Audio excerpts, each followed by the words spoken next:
Hey everybody, thank you so much for tuning in. I'm going to be walking you through my 2026 solo filmmaking setup. So I've been collecting this kit over the past couple of years, and it's finally at a point where I feel like I can confidently take on any job that I need to when I'm working solo, whether that be short docs, branded commercials, and so on and so forth. This video is kindly sponsored by Audio. All the music you hear today is through their collection. More on them later.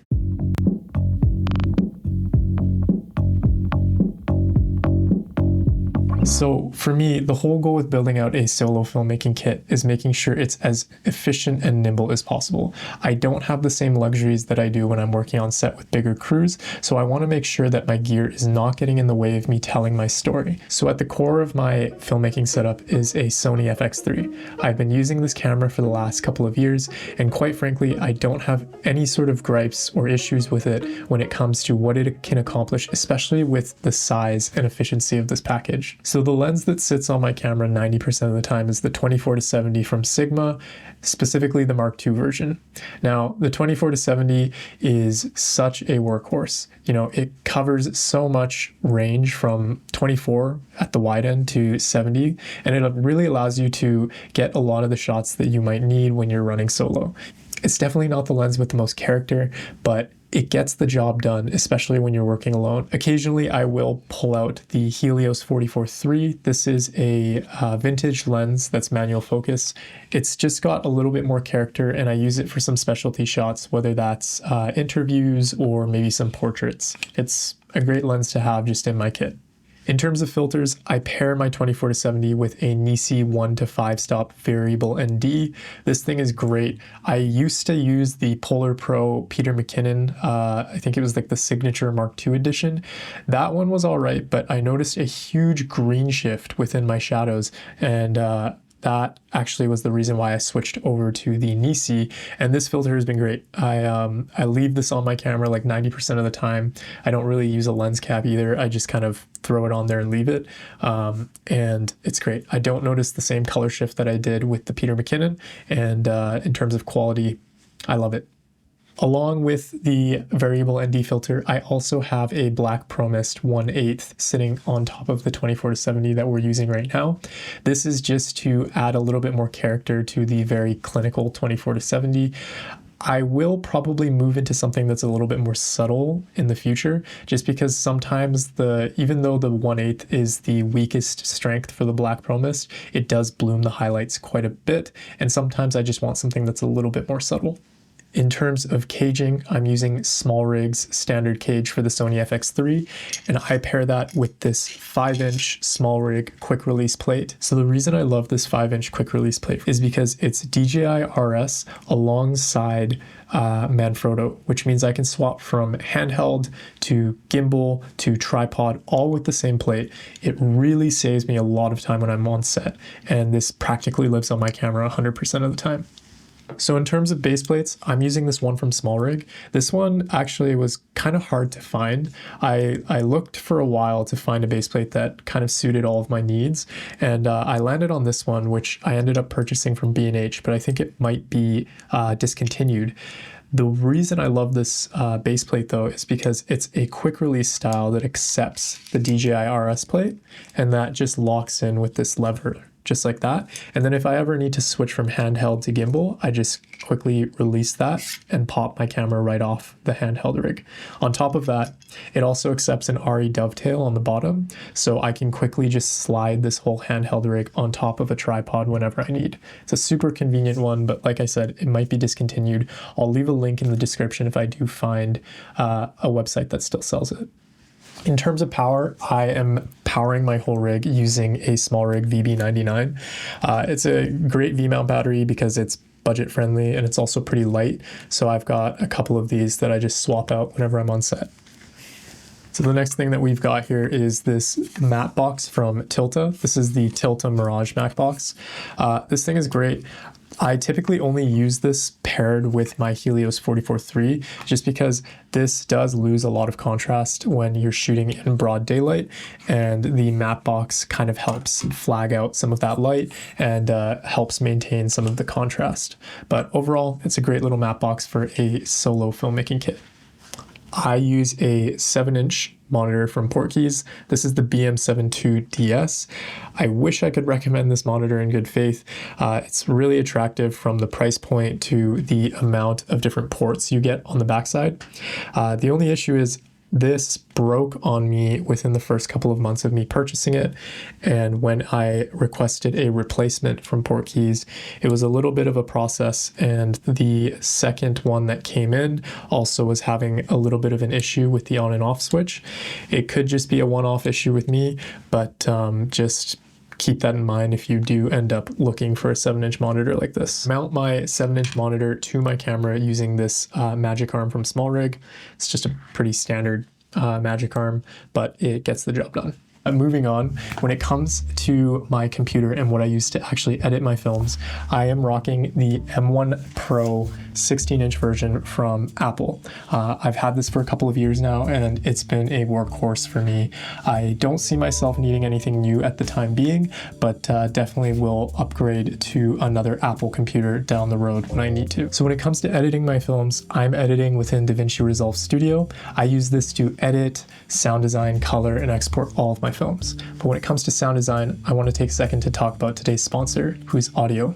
So Audio is an incredible platform that you can use to find music or sound effects for your next film. They've got a huge catalog that's constantly growing, and what I love most about their platform is their Hans AI. So what this allows you to do is just describe the feeling or idea for your music. Hero in his last battle. And Hans AI will essentially just scan Audio's catalog to find songs that match that kind of vibe or idea exactly. Another great tool that Audio has is their Link Match AI tool. This just allows you to drop in any sort of link from YouTube, Spotify, or Apple Music, and it matches you with tracks that are similar instantly. On top of that, you get stems for every single song, which means you can break them down into the core elements of what you like and what you don't like for each track. Licensing is also really simple. You get one license that covers the majority of your films, from YouTube, social media, to most of your client work. Right now, Audio is 70% off, which means you can get Audio Pro for just $59 for the whole year. Just head to audio.com/NoahCoda and use NoahCoda at checkout. Thank you again to Audio for sponsoring today's video. Okay, so in terms of audio, I rock the standard XLR top handle for my Sony FX3, and I pair that with a Sennheiser MKE 600. I love this shotgun mic just because of its size and portability. It also has the ability of being powered through a single AA battery. That's great if you're using a rig that might not have an XLR cable, and then you can plug this in straight to a 3.5mm jack. I do see myself upgrading to the Sennheiser MKH 416 in the near future, just for something with a little bit higher of audio quality.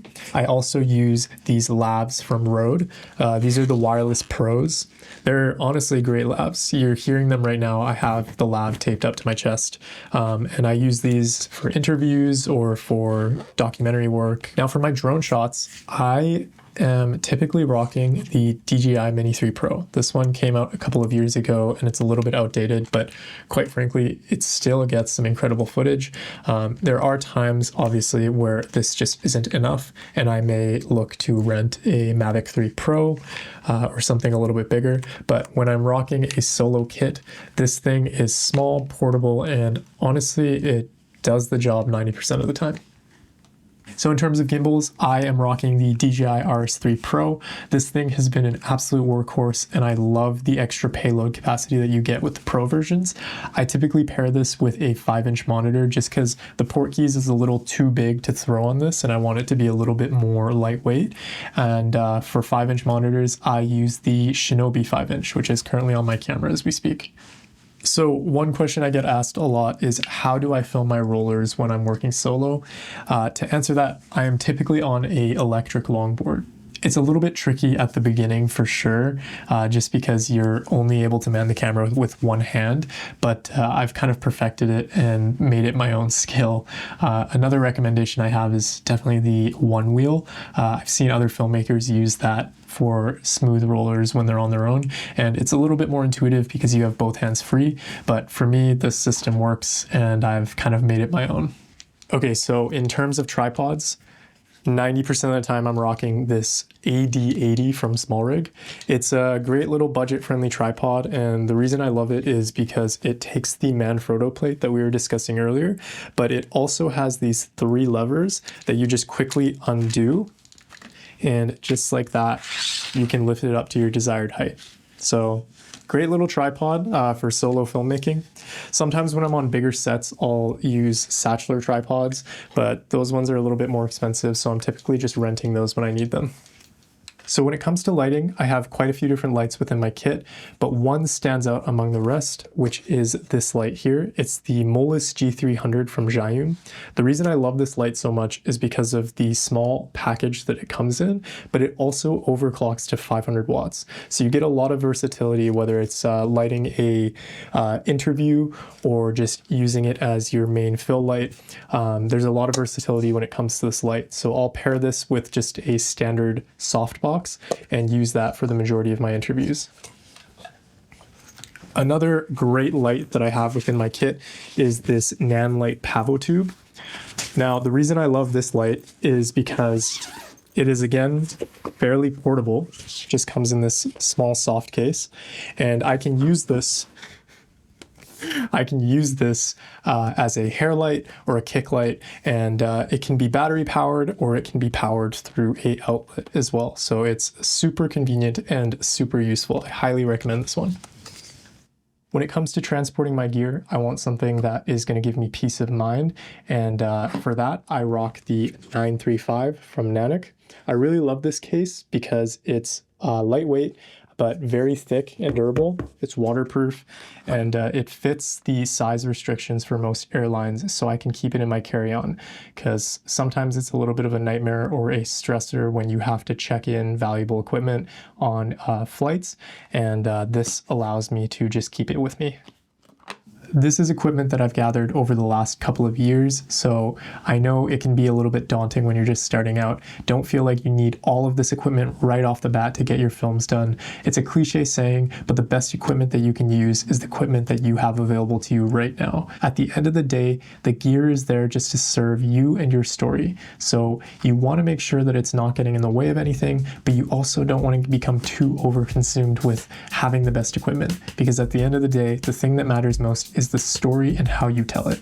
So yeah, that pretty much concludes all of the equipment that I'm going to be using in 2026 to accomplish my solo films. I hope you guys found that insightful, and if you have any sort of input as to things that might be good additions to my kit or things that I might need to change, please feel free to drop a comment and give me some input. I'm always looking to improve things where I can, and I'm really looking forward to hearing how you guys accomplish your films.